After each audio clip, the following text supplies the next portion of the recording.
Hi again YouTube, it's that one guy from Lit Class, here today to begin talking about comparative literature. We're going to start today by going back in time once more to ancient Greece, specifically to Plato's Republic. Today's video will focus on Book 10 of the Republic as Socrates lays out the hierarchy of forms. Book 10 starts with Glaucon, one of the major figures in the Republic, continuing a conversation with Socrates that carries over from the end of Book 9. Socrates begins Book 10 by restating that in an ideal city there would be no poetry. Glaucon is confused, and Socrates begins questioning him about the nature of poetry, and specifically the nature of imitation. As the dialogue continues, we find out that Socrates views the world in a basically hierarchical structure. At the top is what he calls forms, or ideas of things. The form of chair, the form of grass, the form of the good. These are all what we in modern English might call the essence of something. Socrates argues that these forms are created by the gods or by nature, and that there is an ideal form for everything in the world. The second layer of the hierarchy is things in the world. Chairs, tables, horses, grass, trees, goodness, malice. All of these things are found in the world and are either embodied in mortal beings, as in emotions, or created by them, as in physical objects, offspring, and so on. In other words, while a carpenter can make many different kinds of chairs, all of them harken back to the form of chair. The third and final layer of the hierarchy belongs to the imitators, in other words, the artists. In Socrates' worldview, these people do not represent things as they are, but rather as they appear. Socrates argues that this class of people should be called imitators. They make things appear to be a certain way even if that is not how they actually are.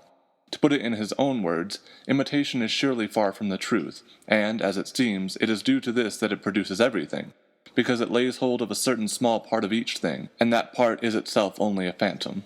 Much of the rest of the dialogue is given to explaining why imitation is bad. Socrates argues that poets and the like are able to create emotions in people without actually having an experience to go with that emotion.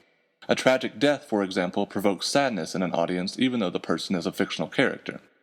He argues that imitators are able to inflame passions by creating things that are false, and warns against this kind of thing, arguing that in a society where poets and painters are given places of honor, the people will be unlikely to be rational and logical and will instead be at risk of being swept away by emotional appeals. Socrates' basic argument here is that emotion and emotional response is inherently less true than rational thought and logic. This is hugely important to Western thought and philosophy and has been one of the major tenets of scientific learning ever since.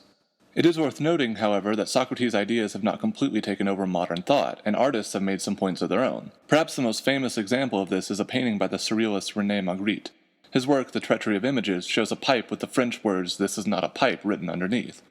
Literally, this is true. The object is not in fact a pipe, it is a representation of a pipe, the kind of representation that Socrates was hesitant to allow in society, a kind of paradox that scholars often accuse Socrates' writer Plato of entering into.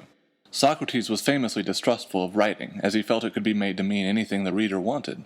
It was his student Plato who wrote down his lectures and speeches in various collections, and only because of his writings do we have the opportunity to debate Socrates' thoughts in classrooms all over the world.